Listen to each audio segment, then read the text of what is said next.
وانت ايه اللي موقفك كده؟ ما اعمل ايه؟ اعمل ايه؟ عندنا نص اللوكاندا نروح نضافه. عندك تنظيف قد كده اعمله. حاضر. غلبانه. ايه ده؟ مش دي البت كاميليا؟ دي كاميليا.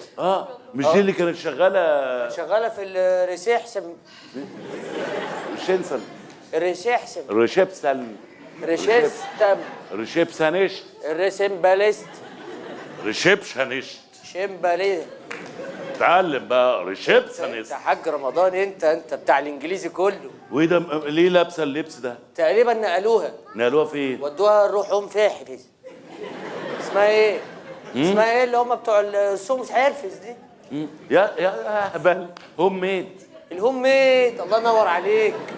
ايوه كده. اللي هي عامله نظافه. ايوه عامله نظافه. ايه يا كاميلي؟ أيوة ايه يا بنتي؟ ايه اللي عمل فيكي كده يا حاج رمضان يرضيك مدام امير تستغل عدم وجود مستر اكرم وتشغلني في النظافه؟ ايوه، ما انت برضه يعني مستر اكرم ده يعني انت ما كنتيش سايباه في حاله يعني طول الوقت عماله تقولي له يا كوكو وبتاع. ايه ده انت عرفت؟ لا ما حصلش الكلام ده يا حاج رمضان، تصدق عني كده؟ صدق. طب لا انا متاكد يعني وبعدين ايه يعني سيبوك الشغلانه دي ومسكوك شغلانه النظافه؟ انا بقيت بنظف خريجه اللغات المحترمه. لا ملهاش علاقه، الشغل مش عيب يعني بقيت انت مسؤوله عن النظافه. للاسف طيب يلا روحي نظفي اوضتي ونظفي بقيه النص اللوكاندا اللي عندي. لا حرام والله. هو ايه اللي لا؟ لا يا حاج رمضان والنبي. هو ايه اللي لا يا بنت؟ اطلعي نظفي عند ولا هدهد. يا حاج رمضان، هدهد ده هو المسؤول عني. انت هتاخدها خليها تنظف كل اللوكاندا. انا اوضه انت المدير بتاعها. انا المدير. انا رقيتك يا ربنا يبارك لك يا حاج رمضان. انت كنت بتاخد كام في العادي؟ كنتش باخد. خلاص ايه؟ رقيتك. أيوة. مش هتاخد خالص. يا الله يا سلام، مقنع حتى يلا. وانت بتستعبطني. تعالي يا بنت. نعم. تعالي. ايه ده؟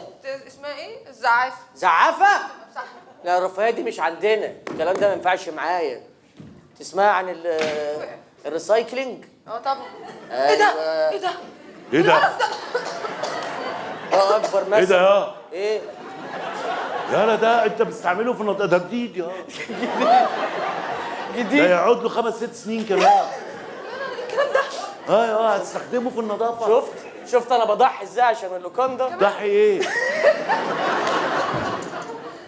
يلا يا بنت. بينضفوا بده؟ ايوه بده. طب اتفضل. النهارده ما اسميش هدهد، اسمي مستر هوهو. ايه القرف ده؟ لا هو كده. طيب يلا تعالى. انت اتحكمت يا يلا حرام عليك هتموتها يا مخلوعه. حاج رمضان الحقني.